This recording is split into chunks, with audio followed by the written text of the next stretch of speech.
Bom dia, mais uma manhã com Deus, priorizando a palavra de Deus. E nesta manhã do dia 30 do 12, nós vamos meditar de Apocalipse, do capítulo 13 ao capítulo 17. Que a paz do Senhor encha o teu coração. Estamos na reta final da nossa leitura bíblica e, como eu falei, o livro de Apocalipse ele é muito profundo, né?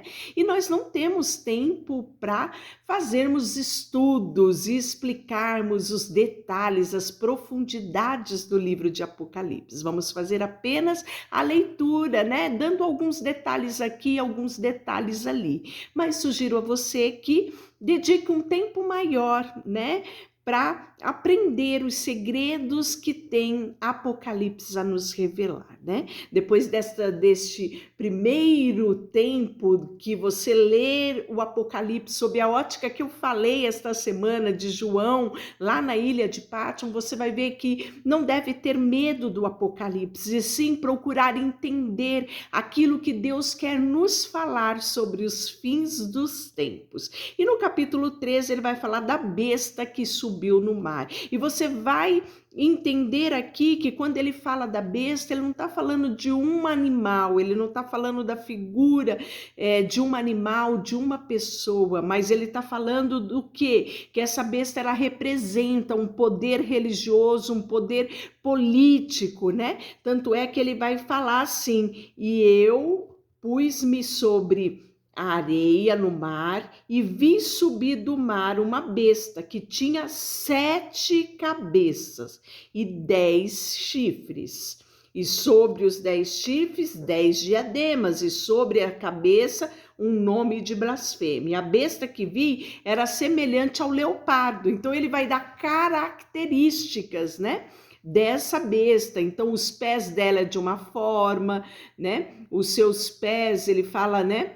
É como um leopardo, seus pés, como os de um urso, a sua boca, como as de um leão. O dragão deu-lhe o poder do seu trono e do seu grande senhorio. E aí vai falar que foi dada uma boca para proferir grandes blasfêmias e deu-lhes o poder para continuar por 42 meses. Esses 42 meses é 3 anos e meio de tribulação, a grande tribulação. Então ele está falando, né, de um período dos finais do tempo, né? Ele fala que foi-lhe permitido fazer guerra aos santos e vencê-los, né? Então vai ser um tempo de grande opressão para aqueles que ficarão aqui nessa terra. E aí você vai ver que essa guerra aí dos santos vai ser durante esse período da grande tribulação, onde o povo vai ter que escolher entre, né, a nova e a antiga, né? A coisa mais fácil, né? Ou realmente permanecer naquilo que, por exemplo, aqui em Apocalipse, aquilo que os apóstolos os ensinaram, né? Permanecer na fé. Então, os apóstolos, eles foram construindo, né? Estudos e palavras de incentivo a permanecer na fé. E aqui no período da grande tribulação será necessário uma estrutura espiritual, né? Aqueles que quiserem vencer este período aqui, né? E aí nós vamos ver: e adoraram no todos, ou seja, então essa besta, esse governo, né, esse poder religioso e político vai receber adoração. E olha só, foi-lhe permitido fazer guerra, então vai haver oposição. Todos os habitantes sobre a terra, estes cujos nomes não estão escritos no livro da vida do Cordeiro que foi morto desde a fundação do mundo. Então, aqueles que vão adorar a besta, esses não terão o seu nome escrito no livro da vida. É isso que está sendo declarado no capítulo 13, o versículo 8. Olha só: e se alguém tem ouvidos, ouça. Se alguém leva em cativeiro irá. E se alguém matar a espada, necessário é que a espada seja morto. Aqui está a paciência e a fé dos santos, né? Então, essa oposição haverá realmente um tempo de decisão, onde muitos pagarão com a sua própria vida. E aí a besta, né, ela vai subir do mar, né, aqui no primeiro momento, subiu do mar, né, a besta, e aqui ele vai falar que ele vai ver subir da terra outra besta, e tinha os chifres semelhantes aos de um cordeiro, e falava como dragão, e exerce todo o poder da primeira besta. Na sua presença faz com que a terra e os que nela habitam o adorem. A primeira besta, cuja chaga mortal fora curada. Então aqui está falando, dá-nos a entender que a primeira besta, ela sofre, né, de uma ferida mortal. Todo mundo pensa que ela morreu, mas ela ressurge da terra. Então ela sai do mar para a terra, ela sofre isso e aí ela ressurge, né? Aqui fala exatamente, né? E ela vai exercer todo o poder da primeira besta. E aí faz grandes sinais, de maneira que até fogo faz descer do céu à terra à vista dos homens, e engana os que habitam na terra, com os sinais lhe que foi permitido que tivesse em presença da besta, dizendo aos que habitam na terra que fizessem uma imagem à besta que recebera a ferida e a espada e a viveu, né? Então, ou seja, que fosse erguido um monumento para que os habitantes da terra a adorassem, né? E aí vamos ver que no capítulo 14 nós vamos ver o cordeiro e os seus remidos de Sião. E olhei, e eis que estava o cordeiro sobre o monte Sião, e com ele 144.000, que em sua testa tinha escrito o nome dele e o do seu pai. Ouvi uma voz do céu, como a voz de muitas águas, e como a voz de um grande trovão, e uma voz de arpista que tocava com a sua harpa, e cantava como cântico novo. Diante do trono e diante dos 4 animais e dos anciões, ninguém podia aprender aquele cântico, senão os 144.000 que foram comprados da terra. Estes são os que não são contaminados com mulheres, porque são virgem. Estes são os que seguem o Cordeiro, porque onde quer que o vá. Estes são os que dentre os homens foram comprados como primícias para Deus e para o Cordeiro. E na sua boca não se achou engano, porque são irrepreensíveis diante do trono de Deus. E aí nós vamos ver que os 3 anjos vão proclamar o juízo de Deus sobre a terra. E vi o outro anjo voar pelo meio do céu, e tinha o evangelho eterno para proclamar aos que habitavam sobre a terra, e toda nação, tribo e língua e povo, dizendo com grande voz: temei a Deus e dai-lhe glória, porque vinda é a hora do seu juízo.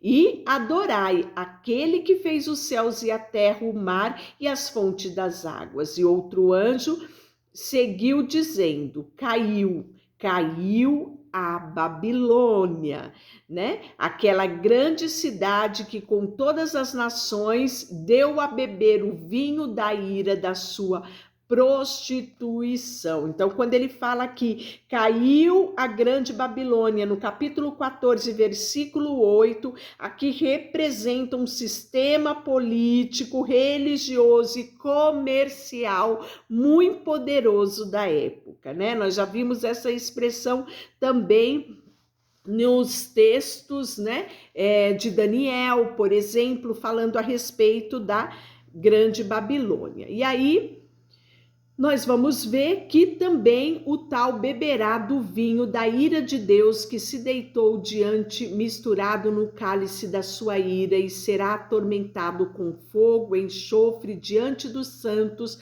anjos e diante do Cordeiro, né? Se alguém adorar a besta e a sua imagem, receberá o sinal na testa ou na mão. Também tal beberá o vinho da ira do Senhor, né? Então tá aqui no capítulo 14, e aí nós vamos ver que ouvi a voz do céu que dizia: escreve, bem-aventurado os mortos que desde agora morrem no Senhor, sim, diz o Espírito, para que descanse dos seus trabalhos e das suas obras que o seguem, né?